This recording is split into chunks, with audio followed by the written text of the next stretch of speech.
You are listening to Alex Nanlohi Podcast, to know the Lord and to make Him known.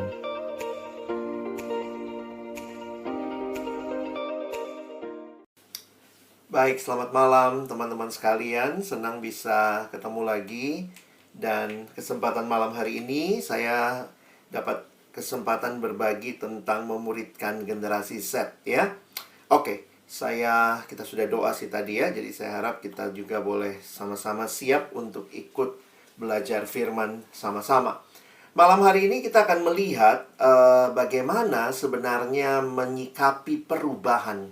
Jadi sebelum bicara perubahannya sendiri, saya ingin punya dasar Alkitab yang baik untuk kita sama-sama memahami perubahan yang terjadi, ya. Oke, tapi sebelumnya ya saya menyapa kembali. Selamat ketemu lagi teman-teman. Bolehkah saya tahu kabar kalian ya? Kalau bisa, nah teman-teman bisa lihat berikut ini ya. Nah, coba bagaimana saudara menggambarkan perasaanmu dalam minggu ini? Nah, coba teman-teman lihat. Pilih maksimal 2 nomor ya. Yang mana yang paling menggambarkan perasaanmu dalam minggu yang baru saja berlalu ini? Nah, silahkan teman-teman bisa pilih 2 nomor. Nomor berapa sama nomor berapa. Lebih dari 2 juga boleh gitu ya. Silahkan. Saya kasih waktu 30 detik. Teman-teman bisa langsung memilih. Tulis di kolom chatnya ya. Nomor berapa yang menggambarkan perasaanmu dalam minggu ini? Silakan. Saya menunggu. Yang mana yang teman-teman lihat, kok kayaknya ini aku banget dah gitu ya. Ini saya banget gitu. Silakan. Mau pilih 1 juga boleh. Mau pilih 2, ya maksimal 2 lah ya. Sorry, berarti tadi maksimal 2, jangan lebih dari 2, kebanyakan. 1 juga boleh. Silakan teman-teman. Bang Dani udah milih ya. Nomor 1. Yang lain bagaimana? Sian 1 dan 2. 4 dan 8. Oke. Vernita 1 dan 8. Oke, Kak Kristina, Pak Dedes 2 dan 7. Boleh Abang dengar sebentar dari Sian ya. Sian bisa cerita kenapa pilih nomor 1 dan 2 ya, secara singkat saja. Kenapa 1 dan 2 gitu kan? Ini kayaknya kan bertentangan. Satunya senang, satunya sedih. Gimana, Dek? Berjalan sesuai biasanya, nggak ada konflik atau seperti apa. Terus untuk nomor 1 ya, untuk nomor 2 itu lebih kepada kan sekarang udah zaman libur nih. Jadi banyak waktu untuk di rumah kayak ngantuk atau doing kayak me time sendiri, kayak sering ngantuk, sering tidur gitu. Gak ada ngapa-ngapain, jadi lelah. Ya tidur gitu. Kayak sih Bang. Oke, baik, thank you ya. Thank you buat teman-teman yang sudah sharing. Nanti kita nggak bahas khusus lah ya, tapi mau menunjukkan bahwa memang kita semua punya cerita di balik apa yang kita alami dalam minggu ini ya. Nah, saya mau ajak kita untuk masuk lebih lanjut. Sebenarnya materi ini pernah saya bawakan dalam konferensi pemuridan perkantas. Waktu itu kita bicara tentang bagaimana pesan yang tidak berubah. Kalau kita bicara Injil itu kan nggak berubah. Tetapi metode menyampaikannya itu mengalami perubahan demi perubahan. Terkait juga dengan apa yang kita akan lihat dengan generasi ya. Nah, bagaimana bicara perubahan? Satu bagian firman yang menarik di dalam Ibrani 1 ayat 1 sampai 2, saya bacakan buat kita ya. Setelah pada zaman dahulu, Allah berulang kali dalam pelbagai cara berbicara kepada nenek moyang kita dengan perantaraan nabi-nabi, maka pada zaman akhir ini, Ia telah berbicara kepada kita dengan perantaraan anaknya, yang telah Ia tetapkan sebagai yang berhak menerima segala yang ada. Oleh Dia, Allah telah menjadikan alam semesta.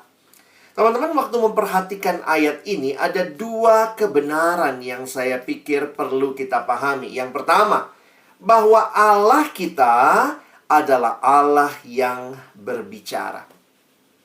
Our God, He is the God who speaks, ya. Dia Allah yang berbicara. Perhatikan tadi di ayat 1, ada kata-kata yang saya garis bawahi ya, makin jelas kita melihat.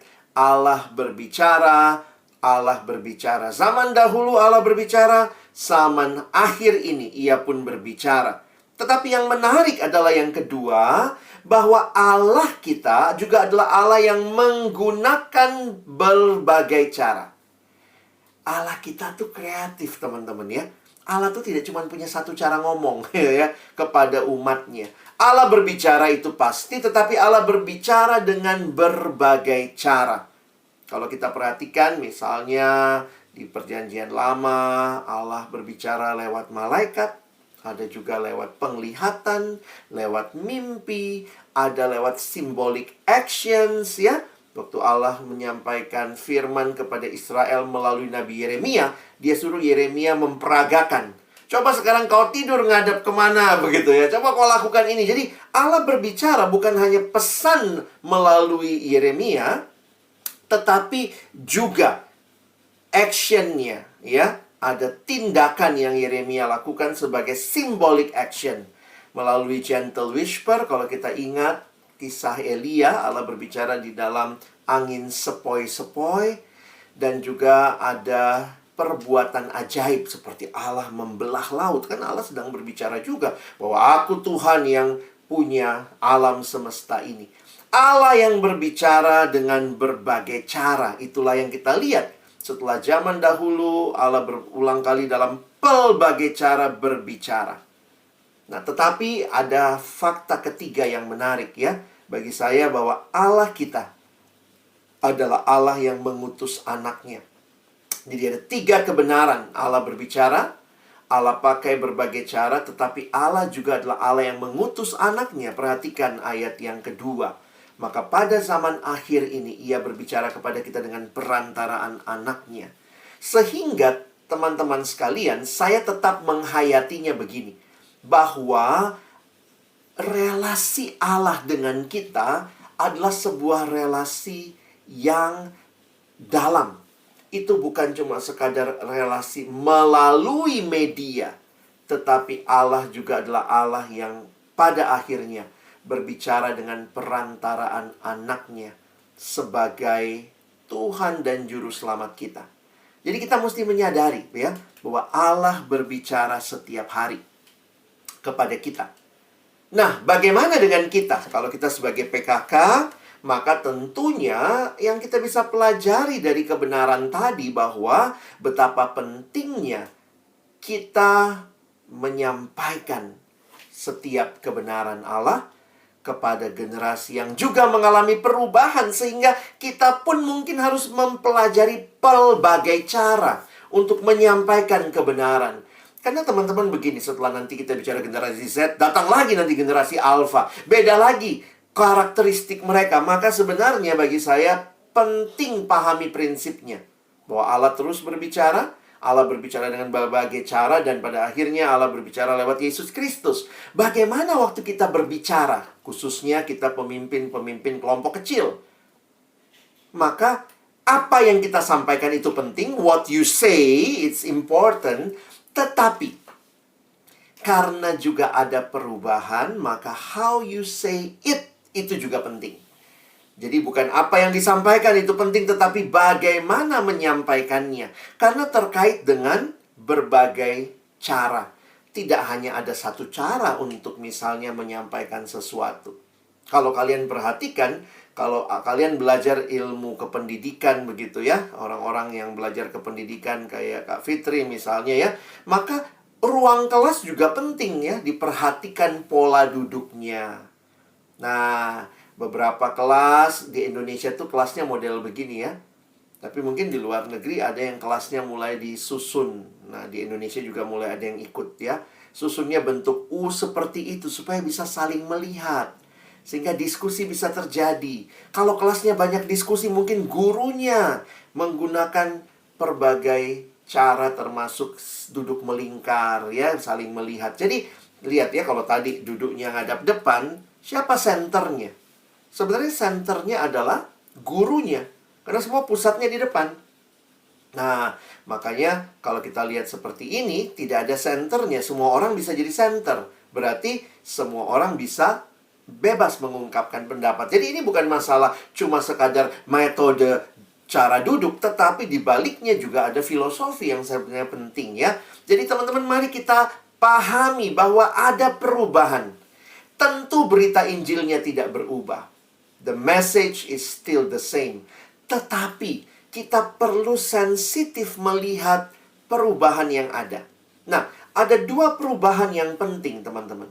Pertama, perubahan generasi. Yang kedua, perubahan cara belajar karena pengaruh teknologi digital. Nah, kita nggak bisa lagi sekarang bilang ini di desa, ini di kota, karena rata-rata semua sama gitu ya. Kayak cara belajar ya, kita pakai Zoom juga. Mau di kota besar, mau di daerah yang kecil, yang terpencil, yang masih ada sinyal. Kadang-kadang melalui Zoom kita belajar ya. Jadi, dua perubahan besar ini saya harap kita take note ya. Supaya waktu teman-teman memimpin kelompok yang berita Injilnya itu tidak berubah, sangat penting harus disampaikan. Teman-teman bisa sensitif bahwa karena ada perubahan generasi, karena ada perubahan cara belajar dari orang-orang yang ada di dalam kelompok kita, khususnya yang kita sebut generasi Z, maka kita juga butuh pendekatan yang baru.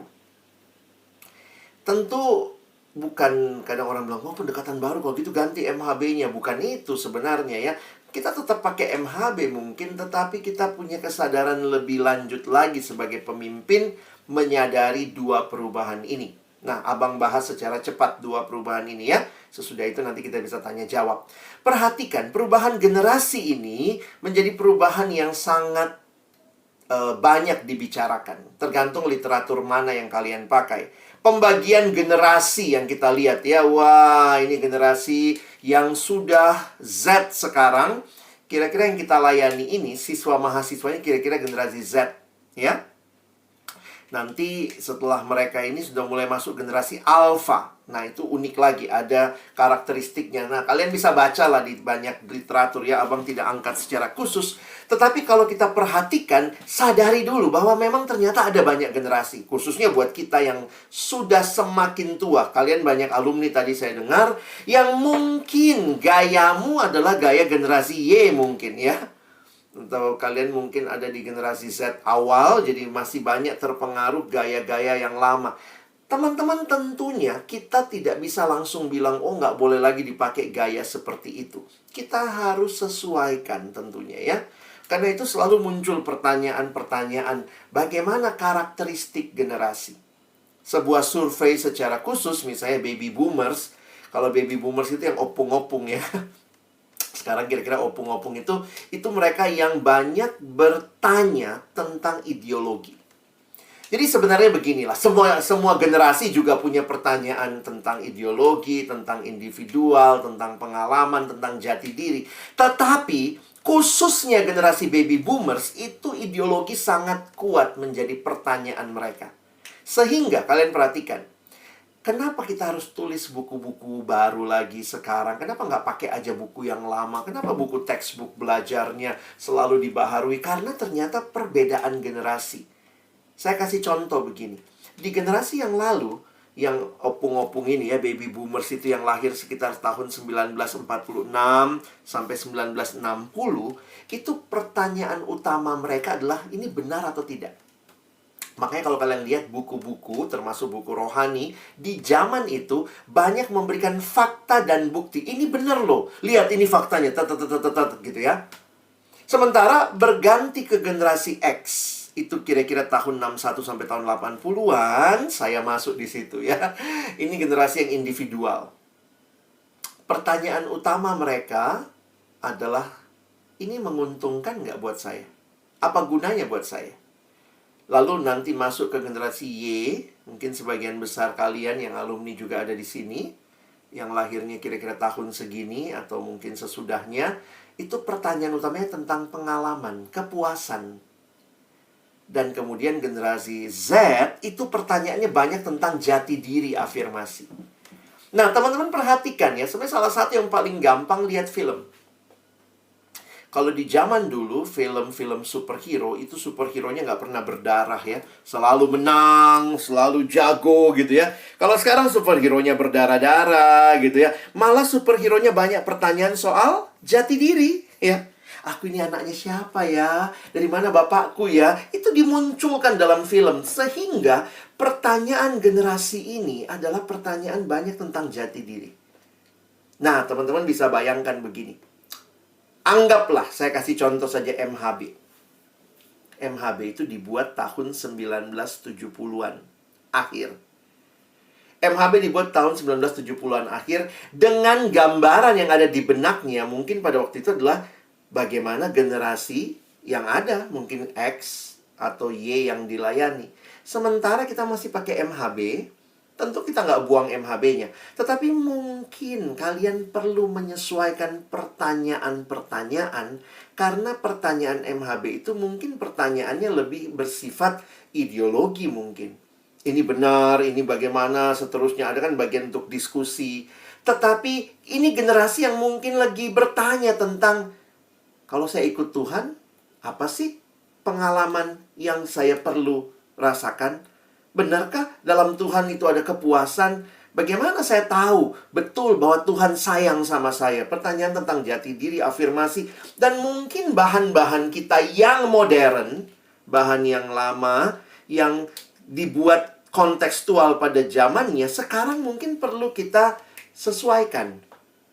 Jadi jangan tunggu ya Perkantas Nasional lah bikin MHB yang untuk generasi Z. Kami juga lagi berjuang. Tapi kalaupun itu belum ada, teman-teman harus berjuang di daerahmu. Lihat yang kamu pimpin, apa pertanyaan mereka, apa yang jadi pergumulan mereka, dan cobalah membawa Injil yang tidak berubah itu dalam menjawab pergumulan mereka. Nah, jadi secara khusus teman-teman, kalau ditanya bagaimana berubah, jangan-jangan kita masih model PKK zaman generasi X. Ayo, nomor 1 jawab, nomor 2 jawab. Ya, bukan berarti itu nggak boleh, tapi apakah sampai situ aja? Kita perlu punya pendekatan yang lebih nyambung dengan generasi ini. Apalagi ada PKK yang sudah bilang, iya bang, kalau ditanya, jadi ada pertanyaan, diam. Apa sharingmu hari ini, Dek? Diam. Gimana dong, Bang? Nah, saya pikir kita perlu kenal generasi ini. Sebenarnya setiap orang pasti punya cerita. Kalau dia ditanya, dia diam, maka mungkin kita salah nanya. Atau mungkin kita tidak nanya dengan bahasa yang dia mengerti. Sama lah, kalau ketemu orang bule, nggak ngerti bahasa Indonesia, terus kau tanya, apa kabar? Dia diam. Masalahnya di mana? Bukan di orang bulenya, di kamunya. Kenapa kau nggak tahu dia bule? Harusnya nanya, how are you? Baru dia jawab begitu. Jadi masalahnya bukan di orangnya, tetapi jangan-jangan pertanyaan kita salah. Atau pertanyaannya betul, tapi bahasanya nggak nyambung. Nah, disinilah saya pikir kita perlu kenali generasi ini. Teman-teman, saya juga makin sadar ya, baru beda 1-2 tahun aja, sudah beda bahasanya kadang-kadang ya. Sekarang bahasanya, dulu saya ingat banget itu ya. Ada yang bilang, oh iya kui gitu. Apa itu kui? Saya juga bergumul, apa sih itu? Oh itu yuk gitu ya. Ayuk ya, kui dibalik dari belakang dibaca. Sehingga akhirnya dari situlah. Kemudian sekarang kalau kita lihat udah jadi basi juga kan. Wah datang ikut persekutuan kui gitu ya. Join kui gitu. Lalu kemudian ada bahasa-bahasa baru lagi. Yang kalau kita mau bicara kepada generasi ini, mungkin kita perlu bicara di generasinya dia. Anak sekarang pakai kalimat apa? Healing. Wah, lagi banyak healing nih. Maka mungkin kita perlu juga bertanya, kalau healing kamu kemana? Gitu ya. Kenapa? Itu bahasa yang mereka mengerti. Jadi bukan cuma pertanyaan, apa yang Anda lakukan ketika Anda mengalami depresi? Ya, anak sekarang bahasanya gampang, healing misalnya ya. Oh, saya ke Indomaret. Healing Indomaretnya dandan gitu ya. Nah, itu kan mungkin hal-hal yang kita tahu generasi ini bicaranya dengan bahasa itu. Nah, makanya ada satu pendekatan ditulis dalam sebuah buku, yaitu pendekatan epik. Dia mau memberikan pemahaman kepada kita betapa pentingnya kita punya penghayatan bahwa ini generasi yang epik. Apa sih epik itu? Pertama, itu singkatan dari experiential. Ini generasi yang senang dengan mengalami ketimbang hanya mendengar. Jadi maunya mengalami, lalu partisipatori, maunya berpartisipasi, maunya berkontribusi. Lalu kemudian ada yang namanya image driven, didrive oleh image. Dan ini generasi yang connected, yang mau terhubung. Dan teman-teman tahu, siapa yang paling jago membaca generasi ini dari sisi epic? Media sosial. Media sosial itu prinsipnya epic. Experiential. Kamu lihat foto di Facebook, kamu lihat foto di IG, maka bukan cuma itu, tapi kemudian dia bikin sekarang ada reels, ada story. Karena bukan cuma foto diam, maunya experience. Wah, Citayam Fashion Week. Wah, ditunjukkan bukan cuma fotonya, tapi lihat si bonge jalan, apa gitu ya. Nah, itu ada experiential, ada participatory. Kita bisa like, kita bisa tulis komen, kita bisa kasih stiker, kita bisa kasih respon. Itu participatory. Image driven, di-drive oleh image. Makanya lihat ya, rata-rata media sosial itu tambah terus apanya? Stikernya. Karena ini generasi yang bicara lewat stiker, lewat image. Dan terhubung. Jangan lupa tag aku ya. 1 yang foto, 1000 yang di tag. Karena semua maunya terhubung. Ini generasi yang seperti itu. Dan sedihnya, pelayanan Kristen atau gereja kurang membaca ini. Kita melayani generasi muda, tapi gayanya masih, saya ngomong kau dengar. Dia mau partisipasi, dia enggak, diam kau. Gitu ya. Saya bicara, kau dengar. Sehingga yang terjadi adalah bisa jadi kita nggak nyambung. Kelompok kecil jadi membosankan, anaknya jadi diam. Padahal bukankah generasi ini generasi yang senang berpartisipasi? Loh, kalau dia diam berarti ada yang salah. Salahnya bukan di dianya. Jangan-jangan cara kita mengajak dia berpartisipasi nggak benar, nggak tepat. Ya, nah coba teman-teman lihat ya. Misalnya seperti ini nih, epic ya, experiential, participatory, image driven. Tadi abang sudah coba sama teman-teman. Paling tidak sebagian besar dari kalian menulis. Saya tanya tadi, ini saya lagi experience. Kalian bicara dengan image kan? Ada bang, adik kelompokku ditanya apa kabar, diam. Gimana kau minggu ini? Coba sharingkan dek, diam. Tapi begitu saya berbicara bahasa kalian, kira-kira begitu ya. Bagaimana perasaanmu minggu ini? Suruh dia pilih nomornya misalnya. Sesudah dia pilih nomornya, baru kita tanya, kenapa kau pilih nomor itu? Terjadilah sharing itu. Adik kelompokku kalau aku tanya apa kabar bang, dia diam. Karena mungkin kamu nggak bicara bahasa dia. Ini bahasa, ini generasi yang bicara dengan simbol. Makanya saya suka pakai gambar-gambar begini ya. Apa kabarmu hari ini? Begitu ya. Nah, bagaimana meresponi belajar MHB hari ini? Misalnya habis belajar MHB, minta mereka. Setelah kau belajar materi ini, coba pilih satu stiker yang bisa menggambarkan apa sih yang sebenarnya kau syukuri dari anugerah keselamatan yang kau terima. Kadang dia nggak bisa berkata-kata bagus-bagus gitu ya, tapi dia bisa membuat stiker, dia bisa share. Coba sharingkan apa yang kau dapat hari ini. Buatlah story yang menyatakan syukurmu untuk bab yang kita pelajari hari ini. Jadi kadang-kadang bahasa yang perlu, yang nyambung, yang epic itu membuat kita terhubung. Kalau di masa lalu, nah ini ada satu juga ya, masalah pendekatan. Di masa modern itu selalu mulai dengan fakta. Nah, ini memang cara belajar yang lama ya. Fakta dulu dikasih. Kalau sudah fakta, baru kemudian apa yang dipercaya, belief, baru dari belief jadi behavior. Itu pola belajar yang lama. Makanya diajarkan faktanya dulu. Sama lah, kita juga suka gitu. Kenapa kelompok kecilnya nggak jalan? Oh, karena dia nggak tahu pentingnya kelompok kecil. Kasih pembinaan. Apa isi pembinaannya? Fakta. Wah, kelompok kecil itu penting sekali, segala macam. Tapi anak sekarang, kadang-kadang dia belum dapat belief-nya. Dia bisa dapat experience-nya dulu.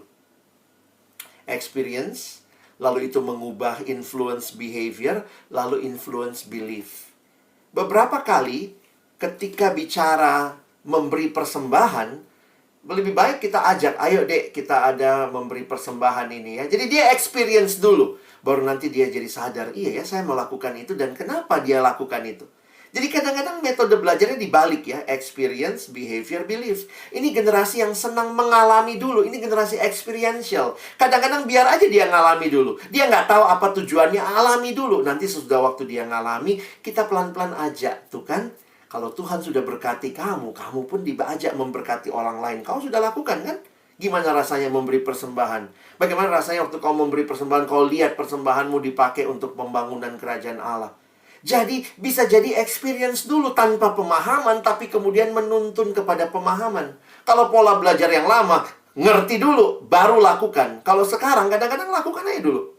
Baru kemudian masuk kepada pengertian. Nah, ini wawasan-wawasan yang kalau kalian jadi PKK, teman-teman, mau bagaimana? Kita masih memimpin dengan gaya lama, generasi ini, atau kita mau masuk memimpin mereka dengan memperhatikan kondisi mereka. Ini generasi yang epic, ini generasi yang biasa belajar dari pengalaman. Maka, beberapa kali dalam saya memimpin MHB juga yang saya lakukan adalah, ayo kita lakukan dulu gitu ya. Nggak selamanya kita harus paham dulu teorinya baru prakteknya. Tetapi, ayo praktekin dulu. Dari situ nanti kita tarik esensinya. Nah, itu kira-kira yang saya pikir perlu untuk kita pahami ya. Dan yang kedua, perubahan cara belajar. Kenapa cara belajar berubah? Ya beda. Dulu opung-opung kita, pernah dengar nggak mereka bilang, dulu kami pakai batu tulis. Itu kalau dengar cerita ya, dulu belajarnya katanya pakai batu tulis itu yang kayak batu, kayak pakai menulis. Lalu kemudian mulai pakai buku tulis. Sekarang kemudian pakai apa lagi? Sekarang semua PDF. Sebelum PDF sebenarnya banyak PPT ya.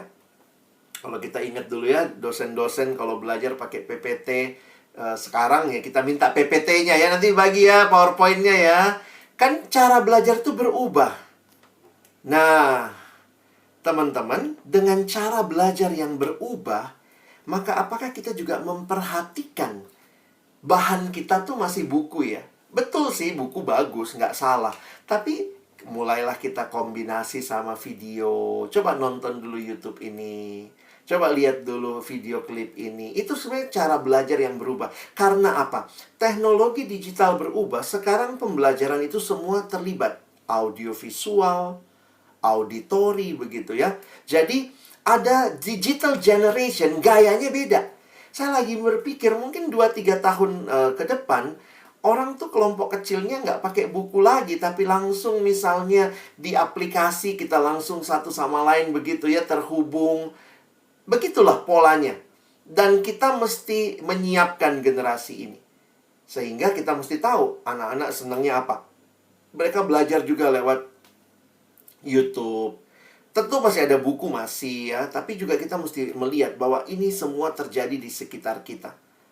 Nah, ada satu survei sebagai penutup buat kita. Kira-kira dia bilang begini ya. Bagaimana generasi Z ini belajar? Ini survei ilmiah ya. Generasi Z itu belajar, ternyata cuma 12% itu untuk mendengar ya, yang paling kanan. Melihat itu 38%. Tetapi 51% mereka belajar lewat apa? Melakukan. Atau ikut melakukan melalui lihat pola. Makanya lihat anak sekarang belajarnya apa? Kalau zaman opung-opung kita, begitu beli benda elektronik, langsung dia baca buku manualnya. Diam si opung ya. Langsung diam di samping HP baru dia baca buku manualnya. Itulah zaman opung-opung bapak mamamu belajar ya. Kalau anak sekarang, langsung cari di YouTube tutorial cara menggunakan, cara setup HP ini. Jadi dari mana dia belajar? Bukan baca. Tapi lihat, apa yang dilihat mungkin YouTube dan segala macam. Nah, itu poinnya. Kalau kita melayani generasi ini, nggak masalah juga. Kita akhirnya mungkin pakai video, pakai yang lain. Karena itulah caranya mereka belajar. Jangan bilang marah lagi kayak zaman dulu ya. Saya ingat tuh, kalau nggak bawa buku MHB, pulang kami. Disuruh pulang sama PKK. Pulang kau. Kesedam kali. Sekarang, kalau dia nggak bawa MHB, nggak apa-apa. Dia minta temannya, tolong fotokan dulu. Nanti dia buka di HP-nya. Nggak ada masalah dengan hal itu. Bahkan mereka bisa mungkin belajarnya bisa lewat hal yang lain lagi. Jadi kita mesti kreatif melihat gaya belajar dan bagaimana menolong mereka belajar. Nah, jadi teman-teman, ini yang generasi ini sedang alami. Kalau kita zaman dulu ya, nah ini sebagai slide terakhir. Bagaimana perubahan pola belajar? Kalian perhatikan ya. Dulu kita fokus sama konten. Pokoknya harus belajar. Pahami nomor 1, baca paragraf 1, paragraf 2. Tapi sekarang orang belajar lewat conversation. Tadi aja sebenarnya kita menarik juga ya. Kita akan bincang-bincang malam ini ya. Sebenarnya saya harusnya bincang-bincang ya. Jadi dari content to conversation, itulah pembelajaran sekarang. Dari consumption to creation. Jadi kita ajak mereka menciptakan sesuatu. Kenapa? Karena kita tahu kalau dia menciptakan sesuatu, dia melakukan, dia bahkan lebih banyak belajar. Makanya saya lihat beberapa sekolah, kalau kalian ibu-ibu guru, bapak ibu guru di sekolah, coba bikin dari materi hari ini, coba kalian bikin video. Jadi anak-anak sudah belajar, tapi disuruh lagi bikin video. You have to create something, because when you create something, you learn something. Waktu kita kelompok kecil mungkin juga kita bilang gitu. Coba setelah kita belajar hidup baru hari ini, coba kalian bikin video tentang hidup baru. Dia akan belajar lagi. Ya apa tadi kata Bang Dani ya? Oh tentang itu ya. Oke deh, nanti aku masukkan di videoku. Waktu dia lakukan dan menciptakan sendiri, dia pasti ingatnya lebih lama. Ya? Nah, dulu kita bicara correct, ini benar atau salah. Tetapi sekarang itu adalah sebuah proses. Makanya from correct to correcting. Nggak apa-apa masih salah-salah dulu. Nggak apa-apa juga. Dia belum terlalu mengerti, nggak apa-apa. Biar aja dia ngalamin. Tapi pelan-pelan nanti dia makin belajar. Dari dulu kontrol, harus begini-begitu. Sekarang izinkan. Mungkin mereka pola belajarnya nggak apa-apa salah dulu. Dalam arti ya, salahnya bukan salah yang fatal ya. Tapi memberi ruang buat mereka. Sehingga pada akhirnya itu jadi sesuatu yang lebih kelihatannya chaos ya. Tapi itulah cara belajarnya generasi ini. Nah teman-teman, saya berharap pemahaman ini mewarnai ketika kalian sedang memimpin, bahwa yang kalian pimpin adalah sebuah generasi yang berubah. Cara mereka belajar berubah, generasinya juga berubah, maka Injil yang sama. Bahan yang mungkin belum bisa kita ubah secara nasional, masih pakai MHB terbitan tahun 70-an atau bahannya dibuat tahun 70-an, disempurnakan waktu itu tahun 2000 sekian. Tetapi sekarang kalian harus kreatif. Mungkin menambahkan video di dalamnya, mengajak mereka nonton, mereka lihat ini, baca ini dan itu, kasih link. Tapi kemudian kita ajak mereka untuk mempelajarinya sebagai bagian hidup mereka. Nah, itu yang saya mau sampaikan supaya teman-teman makin sadar bahwa kita sedang melayani generasi yang berubah. Kenapa kita berubah? Ya Allah kita aja pakai berbagai cara kok. Jangan kita bilang, saya dulu dipimpin model begini. Allah kan tidak berubah dahulu, sekarang, selama-lamanya. Enggak. Allah tidak berubah. Pesannya tidak berubah. Tapi Allah kreatif dan menggunakannya untuk membawa firman kepada manusia. Amin. Saya berhenti sampai sini. Silakan kalau masih ada waktu, saya kasih waktu kita bertanya ya. Abang mungkin bisa menjawab pertanyaan yang saya bisa. Saya akan coba jawab. Oke, thank you Kak Alex. Kita masih punya waktu kok, 20 menit lagi untuk tanya jawab atau diskusi. Barangkali ada kakak dan abang yang perlu saran atau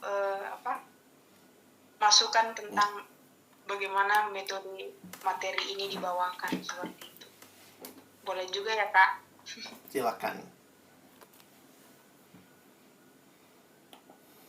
Ayo kepada kakak dan abang PKK. Boleh mengajukan pertanyaan atau meminta saran. Ya, Fitri, bertanya. Iya. Oke, terima kasih Bang, materinya sangat bagus ya. Jadi tadi sangat menyegarkan lah gimana supaya bisa kreatif sebagai PKK memimpin. Kalau saya generasi Z lah ya, awak generasi apa tadi? Tahun 80-an itu generasi Y ya? Iya, kita Chris. Jadi awak beda lah memang dengan mereka. Mereka yang mencari jati diri dan afirmasi. Nah, yang mau saya tanya ini berhubungan dengan yang abang bilang tadi, terkadang kita terbalik, experience dulu baru sampai ke perubahan karakter gitu, baru kita menyatakan sebuah fakta. Yang mau saya tanya gini Bang, kalau kayak saya sendiri kan memimpin adik-adik kelompok itu di PHB itu, saya bisa sampai satu bulan itu atau dari pertemuan satu bulan sampai benar-benar saya menekankan apa sih keselamatan, betapa pentingnya keselamatan. Jadi nggak sampai saya meyakini mereka paham, saya nggak pindah-pindah gitu dari bahan itu. Dari PHB 1, PHB 2. Jadi terkesan bahannya itu lambat gitu. Dan saya berpikir seperti ini, Bang. Kalau saya masuk nanti ke MHB, ternyata mereka belum lahir baru, belum hidup baru. Bagaimana mungkin mereka bisa meresponi untuk berdoa, baca Alkitab? Mereka kan belum lahir, bagaimana mereka bisa bertumbuh? Itu yang saya pikirkan, sehingga banyak berkutat di ini dulu, dituntaskan dulu, sampai mereka berharap lahir dulu, mengalami perjumpaan dulu dengan Tuhan gitu. Sementara di sini Abang bilang, apa? Experience dulu. Gimana menurut Abang dengan yang saya kerjakan gitu? Ada saran atau gimana ya tepatnya bagusnya gitu? Oke. Terima kasih ya, ini pertanyaannya sangat bagus dan ini juga pertanyaan saya cukup lama. Karena saya dipimpin dalam generasi yang lama yang harus pembinaan itu kita lihat seperti step. Harus jelas dulu dasarnya, baru boleh naik kelas. Nah, tapi saya pun melihat Tuhan Yesus nggak gitu-gitu juga ya. Kalau kita bilang kita lebih rohani dari para rasul, nggak juga lah ya. Sebenarnya kalau kita mau jujur ya, Yesus pegang kelompok kecil 3 tahun, hasilnya Petrus yang menyangkal loh. Petrus menyangkal itu. Apakah dia sudah lahir baru? Memang unik ya. Nah, ini masalah bahasa lagi ya. Di dalam teologi Injili, kita itu menekankan lahir baru dengan sebuah step harus lahir dulu, baru kemudian. Tapi sebenarnya kalau kita perhatikan Tuhan Yesus, nggak gitu-gitu amat Tuhan Yesus. Kelahiran baru itu sebagai sebuah proses. Akhirnya saya punya kesimpulan begitu. Sebagai pengalaman saya ya. Kalau dulu saya punya kesimpulan, lahir baru itu adalah sebuah pencapaian. Saya sampai di lahir baru, baru saya bisa lanjut. Tapi saya harus katakan lagi, saya lahir baru itu adalah sebuah proses. Bahkan mungkin ketika saya sudah begitu lama berjalan sebagai orang Kristen, saya masih bertobat lagi. Bertobat dalam arti, saya sebenarnya bukannya masalah terima Yesusnya, tapi pertobatan yang terus-menerus. Nah, apakah pertobatan yang terus-menerus itu lahir barunya di mana? Kadang-kadang bingung buat kita yang dari gereja tradisi. Kapan saya lahir baru? Ya nggak tahu juga. Waktu angkat tangan sih pas di KKR Bang Tiok. Tapi sebenarnya saya sudah lama juga ikut Tuhan begitu. Jadi sebenarnya hati-hati, kita terjebak dengan teologi kita yang mengatakan kalau dia nggak beres, ini nggak bakal lanjut. Nah, jangan-jangan kita membatasi kuasa Tuhan untuk membuat orang itu tuh sebenarnya perjalanannya nggak selamanya mungkin mirip kayak kita. Nah, jadi saya nggak tahu ya, dalam pengalaman saya, akhirnya saya melihat, saya paling gampang lihat Rasul deh. 3 tahun bareng Tuhan Yesus masih menyangkal. Petrus itu lahir baru apa enggak? Atau pertanyaannya begini, kapan lahir barunya Petrus? Waktu mulai kelompok, Lukas 5, waktu Yesus bilang, apa yang waktu Petrus diangkat, kapan lahir barunya? Nah, istilah lahir baru itu sebenarnya istilah yang dibuat oleh teologi kita untuk menegaskan sebenarnya ada sebuah tahapan. Nah, akhirnya saya secara pribadi lebih melihat kehidupan rohani itu bukan seperti tahapan naik kelas, tapi lebih seperti spiral. Nah, ini yang membuat saya juga terbuka. Maaf ya, mungkin saya jadi agak beda dengan teman-teman. Saya kadang terbuka juga loh kalau ada orang di Kemrek tapi baru bertobat di situ. Kita kan bilangnya, nah, janganlah, dia harusnya bertobat dulu di camp lokal, di regional, masa bertobat. Tapi akhirnya beberapa kali saya mimpin camp regional di Jakarta atau apa, saya harus menyampaikan panggilan untuk terima Yesus. Kenapa? Saya nggak bisa batasi kuasa Tuhan. Jangan-jangan memang dulu dia cuma ikut-ikutan aja angkat tangan. Tapi dia benar-benar tanda kutip terima Yesusnya itu waktu di camp regional nggak masalah juga. Sudah ketua PMK bisa nggak belum lahir baru? Dalam perspektif kita, bisa-bisa aja. Kata siapa nggak bisa? Rasul aja kayak Petrus masih bisa jual Tuhan Yesus. Maksudnya gini, jangan menandai orang hanya dengan satu peristiwa, tapi jangan juga meniadakan peristiwa itu. Saya tetap yakin bahwa memang ada titik awal, tapi titik awalnya itu kadang-kadang beda sama settingan kita. Titik awal kita kan di camp lokal tuh bertobatnya. Kalau camp regional dia naik kelas gitu. Nah, akhirnya saya lebih terbuka ya melihat bahwa Tuhan bekerja bisa luar biasa. Nah, tipsnya adalah ya nggak apa-apa, maju aja bahannya. sambil maju tetap tanya, kau sudah sungguh-sungguh dalam Tuhan nggak?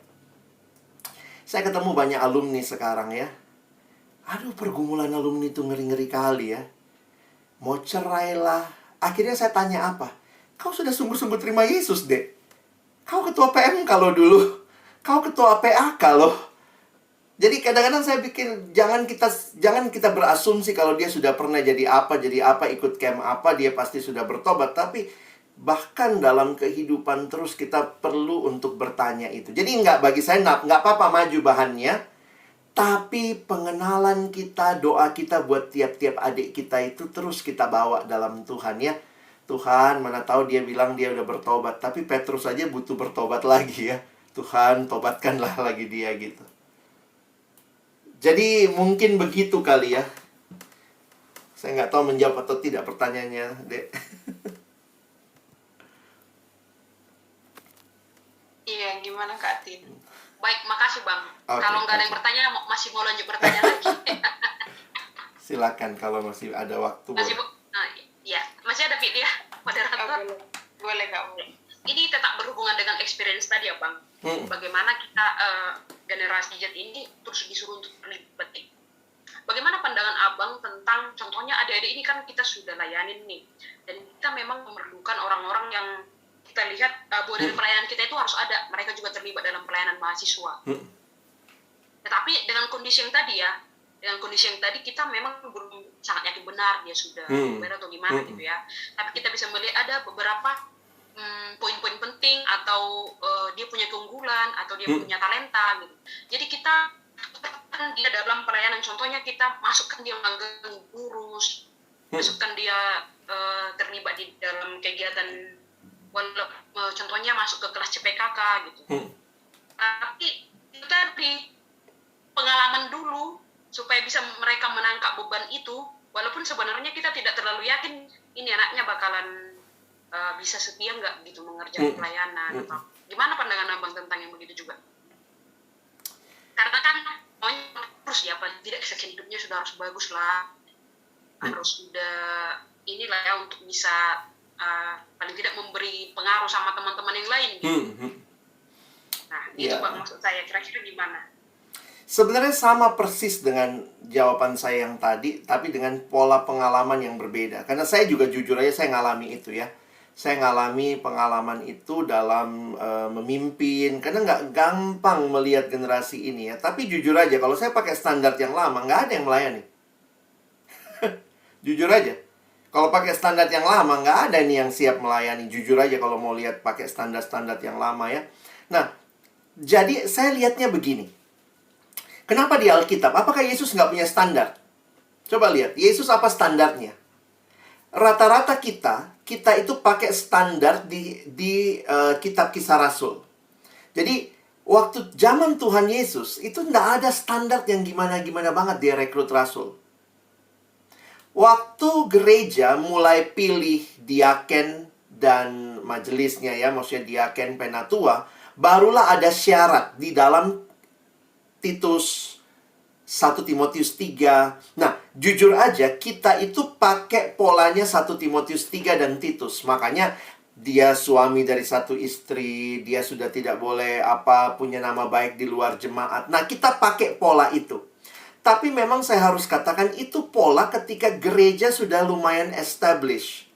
Ingat, surat 1 Timotius itu ditulis tahun 60-an. Berarti gereja sudah 30-an tahun.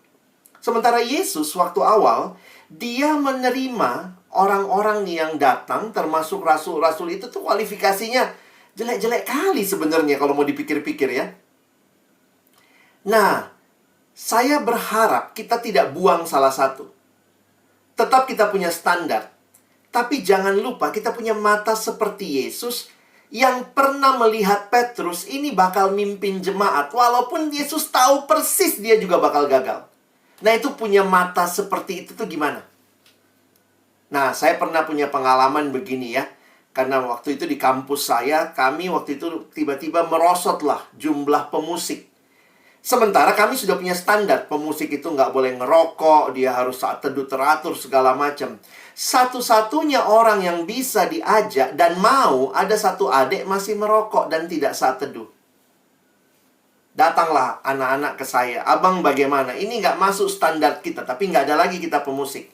Jadi menurut abang bagaimana? Saya bilang gini, kadang-kadang kita lihat orang di standarnya, kita lupa proses mencapai standar itu. Jadi akhirnya waktu itu, saya hikmatnya begini. Masukkan dia pelayanan. Loh, tapi dia nggak memenuhi standar, nanti jadi kesaksian jelek. Kasih satu orang untuk bimbing dia. Jadi satu pemusik senior bimbing dia. Tempel anak ini. Supaya waktu ditempel dia dikasih pemahaman bahwa yang main musik untuk Tuhan, kita mesti hidup bersaksi, dan segala macam, pelan-pelan. Nanti sebelumnya ditanya bagaimana saat teduhnya, yang abang ini yang jawab, karena dia kan belum saat teduh. Jadi bagi saya begini, kadang-kadang kita menuntut orang ada di posisi itu, tapi sebenarnya kita nggak pernah punya orang yang mendampingi dia sampai kepada posisi itu. Jadi jujur buat saya, dalam konteks perintisan, mungkin kita tidak menggunakan semua standar. Tentu standar-standar utama wajib lah ya, yang ya berkaitan dengan dia memang rajin datang segala macam. Tapi ketika dia tidak mencapai standar atau kurang sedikit, kita pun perlu punya orang yang mendampingi. Sehingga misalnya kalau ditanya, kenapa dia masih ngerokok tapi ini? Dia sedang proses berhenti merokok, misalnya begitu. Tapi kalau itu ternyata mengganggu sekali, akhirnya gara-gara dia melayani orang jadi, pemusik aja ngerokok, semua jadi ikut ngerokok. Saya pikir sih kita perlu bijaksana juga. Jadi memang tarik ulurnya ada di kita ya.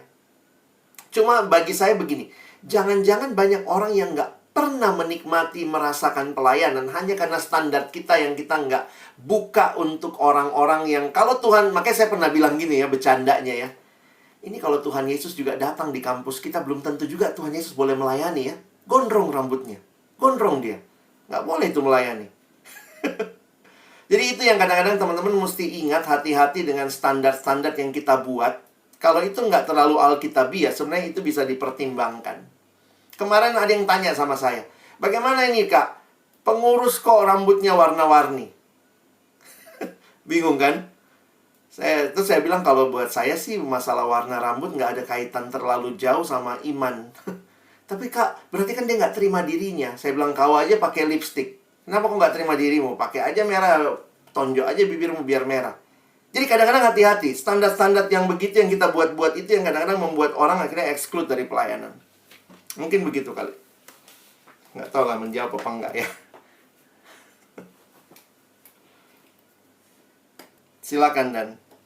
Tadi kalau Christina untuk pertanyaan pertama kan ya, maksudnya masalah experiencing kepada belief-nya gitu kan ya. Nah, tentu kan kalau maksudnya Kak Alex tadi kalau nggak maksudnya yang aku pahami begini. Tentu kan dari experience masuk kepada behavior kan ya. Di behavior kan kita bisa cermati. Mungkin ada orang yang secara knowledge dia tidak bisa memaparkan dengan baik gitu. Tapi ketika kita cermati behaviornya dia, perilaku dan juga tindakannya, ada hal-hal yang menunjukkan bagaimana dia mengalami keselamatan itu. Sebenarnya nanti itu akan kita diskusikan di kurikulum sih. Oh iya, profil ya. Jadi behaviornya adakah yang sudah berubah? Yang dulu ngomong barbar sekarang jadi sudah mengalami perubahan. Aku yakin tadi malam kami cerita dengan Samuel, iya. Dulu dia adalah seorang perompak, pencopet dan juga pencamber adalah teman kelompok mereka. Bahkan sadisnya mereka nabrak anjing supaya benar-benar anjing itu mati lagi, mundur lagi ke belakang, ditabrak berkali-kali. Sekarang setelah mereka apa katanya gitu, hanya menabrak kodok aja pun mereka udah merinding. Nah, tentu kan behavior yang seperti itu kan bisalah menjadi indikasi. Gitu. Itu yang pertama. Yang kedua sih kalau aku tadi menawarkan yang untuk yang kedua sih Chris, aku memikir sih adalah kita punya alternatif toh. Maksudnya gini, ada memang menurutku ya, ini menurutku ada hal-hal yang memang contohnya misalnya untuk jadi pemimpin kelompok gitu. Tentu kan memang dari pengajaran, dari doktrin udah ya harapannya memang ya kita berharap udah baik lah dia. Tapi mungkin kita bisa kasih pilihan, contohnya misalnya apakah dia terlibat dalam kepanitiaan, maksudnya level pelayanannya mungkin kita bisa libatkan gitu untuk menguji dan juga untuk memasukkan dia ke dalam sebuah pengalaman gitu. Nah itu versi dari aku sih Kak dan teman-teman. Makasih Dan. Jadi memang tidak juga cuman punya satu cara ya. Jadi kadang kita perlu melihat hal-hal itu dan Tuhan bisa kasih kesempatan. Kalau saya sih ngelihatnya, kalau ada yang bimbing dia, itu aman lah. Bagi saya itu akan menolong ya. Supaya waktu dia jadi pengurus atau apapun, makanya sebenarnya pola kita tuh selama dia melayani, dia tetap punya kelompok. Jadi dia punya komunitas yang bisa menolong. Mungkin begitu ya. Silakan kalau ada satu lagi. Satu orang lagi yuk, Kakak Danang Bang. Ayo Jen, jarang-jarang kau bisa bertanya langsung sama Kak Alex.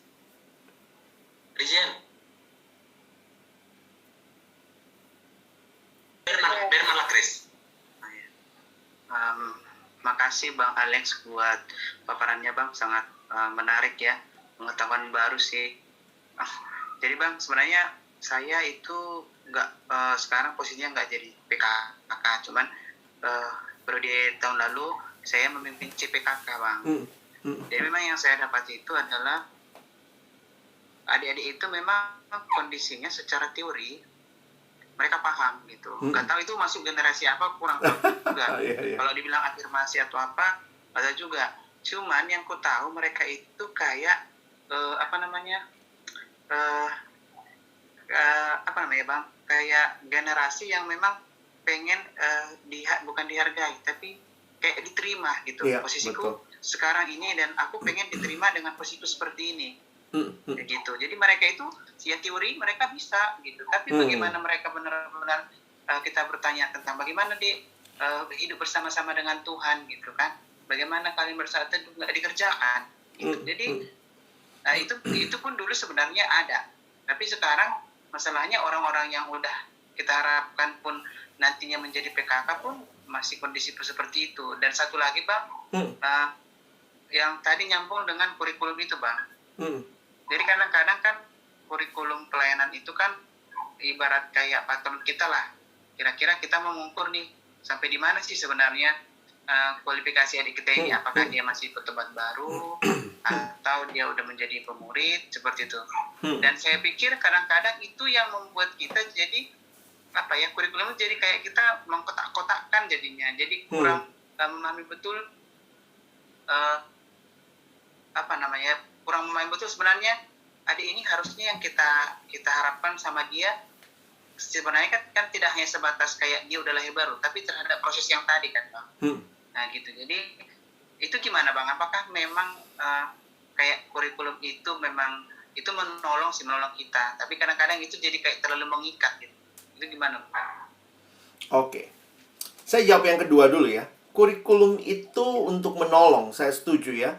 Nah, karena itu jangan kita yang dikuasai kurikulum, kita yang menguasai kurikulum. Paling tidak kurikulum itu memberikan gambaran dasar ya. Karena itu ya kita nggak buang kurikulum ya, itu memberikan gambaran, tahapan yang baik gitu ya. Nah, yang kita harus waspadai adalah ketika orang itu nggak sesuai dengan kurikulum kita, tapi kita dikasih mata oleh Tuhan untuk melihat potensi dia. Dan kita juga, nah ini balik lagi ya, kita mau nggak memberi diri untuk orang itu. Saya kasih contoh sederhana. Sekolah tuh punya kurikulum. Teman saya masukin anak ke sekolah, anaknya itu nggak bisa belajar. Karena mungkin kurikulumnya nggak pas, mungkin teman-temannya nggak pas, sehingga akhirnya anaknya nggak mau sekolah. Apa yang teman saya lakukan? Dia belajar homeschooling, akhirnya anaknya dia homeschoolingkan. Nah, teman-teman jangan kemudian gini, kalau orang ini nggak masuk kurikulum kita, nggak mencapai tahapan ini, kalau memang Tuhan kasih beban kita untuk anak ini, saya pikir Tuhan akan kasih kita cara juga untuk melayani dia. Nah, itu yang saya dalam pengalaman melihat beberapa ketika kurikulum, karena gini, kurikulum itu mungkin berhasil untuk 100 orang, tapi ternyata ada 3 orang nggak bisa dengan kurikulum itu. Atau nggak pas dengan kurikulum itu. Nah, teman-teman akan dikasih mata harusnya oleh Tuhan, kalau memang kita punya beban memimpin, melihat. Kayak bayangkan, Thomas itu masih peragu, masuk kurikulum nggak itu ya? Petrus menyangkal. Petrus sombong begitu. Sebenarnya nggak masuk kurikulum kita ya. Kalau kita tahapin, memang akhirnya kita buat tahapan itu untuk menolong sebenarnya. Karena kan kita pelayannya singkat sekali ya. Tapi ketika orang tidak seperti dengan kurikulum yang kita buat, kita mesti terbuka juga. Nggak apa-apa kok orang nggak sesuai kurikulum itu. Yang jelas adalah ketika dia kenal Tuhan, ada yang bimbing dia dan menolong dia mungkin melewati jalur yang tidak sesuai dengan orang lain yang lewatin kurikulum. Ya nanti kalau kalian punya anak, kalian ngerti lah ya. Nggak semua anak dipakein kurikulum yang sama, akan jadinya sama ya. Begitu ya Bang Dani ya. Setiap anak itu unik. Dan karena itulah kita mesti kenali keunikan mereka. Nah itu yang kedua. Nah yang pertama sebenarnya tadi ya, kalau saya memperhatikan, saya balik lagi kepada pentingnya orang yang punya hati untuk orang lain. Kalau kalian melihat misalnya ya, adik-adik ini tidak mencapai standar kualitas, bagi saya begini ya, kita mau nggak extra mile ya? Kita yang mimpin, extra mile buat dia. Ini harusnya saat teduh teratur, tapi kok adik ini nggak saat teduh? Sebenarnya kan poinnya adalah bukan cuma di adiknya. Kamu memberi dirimu nggak untuk mendampingi dia bersaat teduh? Prinsip melayani generasi sekarang, nah ini bedanya ya. Kalau zaman dulu kita ya, ini ada peta misalnya, ada peta ya. Ada peta, dikasih lah sama PKK kita. Kau lihat peta ini ya. Nah, lihat ini jalannya lewat sini, nanti kita ketemu di ujung sana ya. Ke sana kita ya. Kau ikuti peta ini. Itu generasi yang lama. Kalau kita melayani generasi lama, kita cuma kasih petanya, lalu dia akan berjalan sendiri ke sana. Kalau generasi sekarang, gambarannya begini. Kita kasih petanya. Kau lihat ini petanya. Ini, tujuanmu ini, titik ini. Oke? Ayo, kita jalan sama-sama ke sana. Beda ya? Kalau kita yang dipimpin, dulu saya mikir gini. Dulu itu PKK saya juga jarang itu kontak-kontak saya. Kok kayak sekarang itu PKK harus rajin kontak-kontak, harus rajin tanya apa kabar.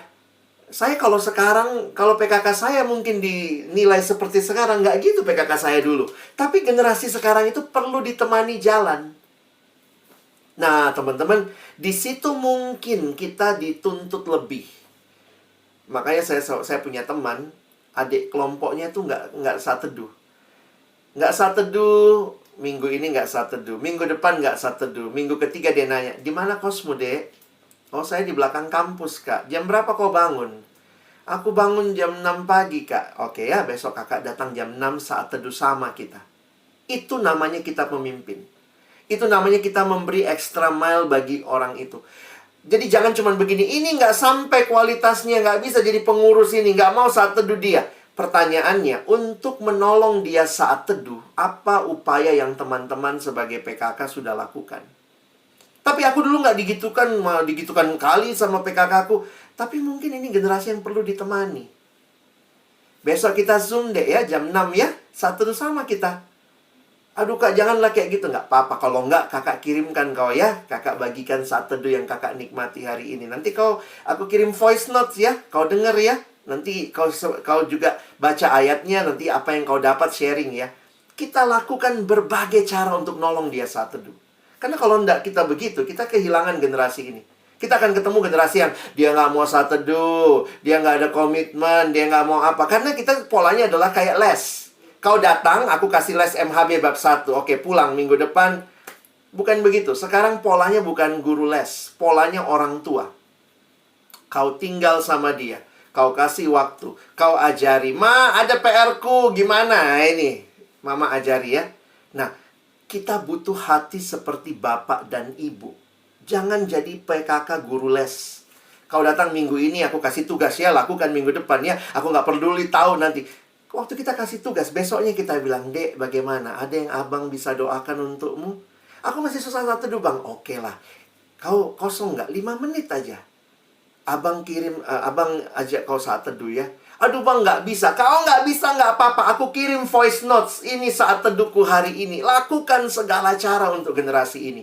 Kalau nggak, kita nggak dapat generasi ini. Kira-kira begitu. Mungkin maksud saya. Thank you. Ini udah harus materinya Bang Dani ya. Sorry Bang. Nanti kalian bisa lebih lanjut lagi ya. Terima kasih buat kesempatannya.